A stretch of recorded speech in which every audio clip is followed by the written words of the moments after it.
Video చూసే ముందు ఒక లైక్ కొట్టి జై శ్రీరామ్ అని కామెంట్ చేయండి. హిందువులు జరుపుకొనే అత్యంత పవిత్రమైన పండుగలలో శ్రీరామనవమి పండుగ ఒకటి. ఈ నెల ఏప్రిల్ 6వ తేదీన ఆదివారం నాడు శ్రీరామనవమి పండుగ వచ్చింది. శ్రీరామనవమి సందర్భంగా సీతారాముల వారిని అలాగే హనుమంతుడిని పూజించడం ద్వారా జీవితంలో ఉన్న కష్టాలన్నీ తొలగిపోయి మీ కుటుంబానికి విపరీతమైన శ్రేయస్సు లభిస్తుంది. శ్రీరాములు జన్మించిన రోజుని శ్రీరామనవమి పండుగగా జరుపుకుంటారు. అయితే ఈ శ్రీరామనవమి రోజున ఇంట్లో పూజ చేసేటప్పుడు రామయ్యకి ఇష్టమైన కొన్ని వస్తువులను తెచ్చుకొని మీ పూజ గదిలో పెట్టుకుంటే రాముని ఆశీస్సులతో పాటుగా హనుమంతుని ఆశీర్వాదం అలాగే లక్ష్మీదేవి ఆశీర్వాదం సంపూర్ణంగా లభిస్తుంది. కాబట్టి శ్రీరామనవమి పండుగ వచ్చేలోపు కొన్ని శక్తివంతమైన వస్తువులను తెచ్చుకొని ఇంట్లో పెట్టుకోండి. ఈ సంవత్సరమంతా మీ ఇంటిపై కాసుల వర్షం కురుస్తుంది. ఎనలేని ఆనందాలు మీ ఇంటికి చేకూరుతాయి. ముందుగా ఈ వీడియోకి ఒక లైక్ కొట్టి మన ఛానల్ని సబ్స్క్రైబ్ చేసుకోండి. లైక్ కొట్టడం మాత్రం అస్సలు మర్చిపోకండి. పసుపు రంగు చాలా శుభసూచకం. అయితే ఈ శ్రీరామనవమి రోజున ఇంట్లో పూజ చేసేవారు ఖచ్చితంగా పసుపు రంగు వస్త్రాలను ధరించండి. కాబట్టి శ్రీరామనవమి పండుగ కోసం ముందుగానే పసుపు రంగు వస్త్రాలను సిద్ధం చేసుకోండి. ఎవరైతే పసుపు రంగు వస్త్రాలు వేసుకుని ఇంట్లో పూజ చేస్తారు అలాంటి వారికి ఆకస్మిక ధన లాభాలు చేకూరుతాయి. ఈ సంవత్సరమంతా అష్టైశ్వర్యాలు కలుగుతాయి. ఈ పండుగ రోజున ఏది చేసినా చేయకపోయినా రాముల వారి విగ్రహాన్ని మాత్రం మీ ఇంటికి తెచ్చుకోండి. సీతారాముల వారి చిత్రపటాన్ని కానీ ఒక చిన్న విగ్రహాన్ని కానీ తెచ్చుకొని మీ పూజ గదిలో ప్రతిష్ఠించుకోండి. పండుగ రోజున ఇంట్లో పూజ చేసేటప్పుడు రాములవారి చిత్రపటాన్ని నిండుగా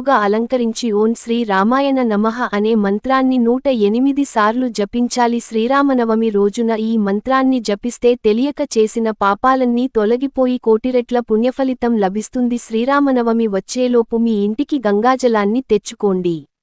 శ్రీరామనవమి రోజున ఇంట్లో పూజ చేసేటప్పుడు మీ ఇల్లంతా గంగాజలాన్ని చిలకరించండి. మీ ఇంటికి ఉన్న వాస్తు దోషాలన్నీ తొలగిపోతాయి. డబ్బు పరంగా బాగా కలిసి వస్తుంది. ఇక ఈ సంవత్సరం అంతా పట్టిందల్లా బంగారం అవుతుంది. అత్యంత శక్తివంతమైన వస్తువులలో శంఖం ఒకటి. సముద్రంలో లభించే శంఖాలను లక్ష్మీదేవి సోదరులుగా భావిస్తారు. అయితే శ్రీరామనవమి పండుగ రోజున మీ పూజ గదిలో శంఖాన్ని ప్రతిష్ఠించుకుంటే విశేషమైన పుణ్యఫలితం లభిస్తుంది.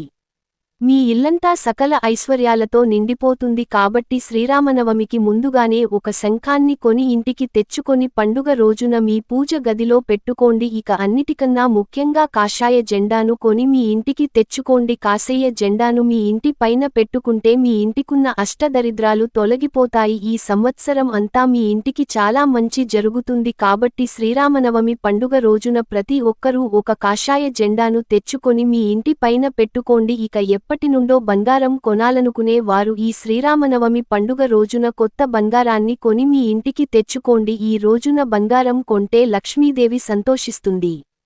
మీ ఇంట్లో ఎల్లవేళలా సుఖసంతోషాలు ఉండేలా లక్ష్మీదేవి తన అనుగ్రహాన్ని వరిస్తుంది. ఈరోజు బంగారం కొనలేనివారు వెండి వస్తువులను కొన్న చాలా శుభకరం. మరీ ముఖ్యంగా ఒక చిన్న వెండి ఏనుగు బొమ్మను కొని మీ పూజ గదిలో పెట్టుకోండి. ఇక మీ దశ తిరిగిపోతుంది. మీ కుటుంబానికి మహారాజు యోగం సిద్ధిస్తుంది. వెండి ఏనుగులు ఎక్కడ ఉంటే అక్కడ లక్ష్మీదేవి తాండవిస్తుంది. కాబట్టి మీ ఇల్లంతా కనక వర్షంతో నిండిపోతుంది. ఈ సంవత్సరంలో వచ్చిన శ్రీరామనవమి పండుగ అత్యంత శుభకరమైనదిగా పరిగణించబడింది. పునర్వసు నక్షత్రం, అమృత శుద్ధియోగం, రవియోగం, సర్వార్థ సిద్ధి యోగం కలిసి రాబోతున్నాయి. కాబట్టి ఇంతటి గొప్ప శుభకరమైన రోజున కొన్ని నియమాలు తప్పక పాటించి ఈ సంవత్సరం అంతా భోగభాగ్యాలను పొందండి. ఈ పండుగ రోజున కొత్త పనులు ప్రారంభిస్తే చాలా మంచిది. ముఖ్యంగా భూములు కొన్న, కొత్త వాహనాలనుకున్న చాలా మంచిది. ఈ శ్రీరామనవమి పండుగ రోజున ప్రతి ఒక్కరూ మీ ఇంటి గుమ్మానికి తమలపాకులను కట్టుకోండి. ఈ పండుగ రోజున ఇంటి గుమ్మానికి తమలపాకులు కట్టుకుంటే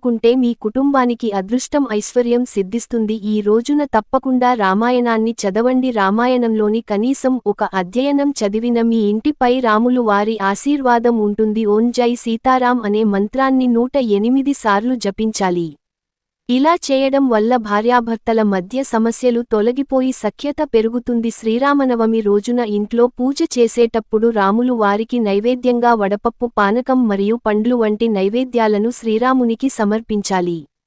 ఇంట్లో పూజ పూర్తయిన తర్వాత ఆ ప్రసాదాన్ని కుటుంబ సభ్యులందరూ తప్పక స్వీకరించాలి. శివరాత్రి పండుగ తర్వాత శ్రీరామనవమికి ఎక్కువగా ఉపవాసం ఉంటారు కాబట్టి శ్రీరామ నవమి రోజున ఉపవాసం ఉంటే కోరుకున్న కోరికలు త్వరగా నెరవేరుతాయి అని నమ్మకం. శ్రీరామనవమి రోజున పూజ చేసుకోవడానికి అవసరమైన పూజ సామాగ్రిని ఒకరోజు ముందుగానే సిద్ధం చేసుకోండి. ఈ పండుగ రోజున ప్రతి ఒక్కరూ తప్పనిసరిగా రాములు వారి ఆలయాలకు వెళ్ళండి. ముఖ్యంగా శ్రీరామనవమి పండుగ రోజున ప్రతి ఒక్కరూ తప్పనిసరిగా రాములు వారి ఆలయానికి వెళ్ళండి. ముఖ్యంగా శ్రీరామనవమి పండుగ నాడు సీతారాముల వారి కళ్యాణాన్ని నిర్వహిస్తారు. ఈ కళ్యాణాన్ని వీక్షిస్తే పూర్వజన్మల పాపాలన్నీ తొలగిపోయి సకల ఐశ్వర్యాలు కలుగుతాయి. సీతారాములు వారి కళ్యాణం చేసిన తలంబ్రాలను తప్పక మీ ఇంటికి తెచ్చుకోండి. ఈ తలంబ్రాలలో ఎన్నో దైవశక్తులు ఉంటాయి కాబట్టి ఈ తలంబ్రాలను మీ బీరువాలో పెట్టుకుంటే ఈ సంవత్సరం అంతా మీ ఇంటిపై కోట్ల వర్షం కురుస్తుంది. వివాహం కాని వారు తలంబ్రాలను తల పైన వేసుకుంటే త్వరగా వివాహం కుదురుతుంది. విశేషంగా ఈ రోజున చేసే దానాలకు ఎంతో పుణ్యఫలితము లభిస్తుంది కాబట్టి పేదవారికి దానం చేయడం ద్వారా శ్రీరాముని కరుణాకటాక్షానికి పాత్రులు అవుతారు. శాశ్వతమైన పుణ్యఫలితం లభిస్తుంది. ఈ వీడియో నచ్చితే లైక్ చేసి మా ఛానల్ని సబ్స్క్రైబ్ చేసుకొని మీ ఫ్రెండ్స్ అండ్ ఫ్యామిలీ మెంబర్స్కు షేర్ చేసి అలాగే మీకున్న ధర్మ సందేహాల గురించి జై శ్రీరామ్ అని కామెంట్ చేయండి.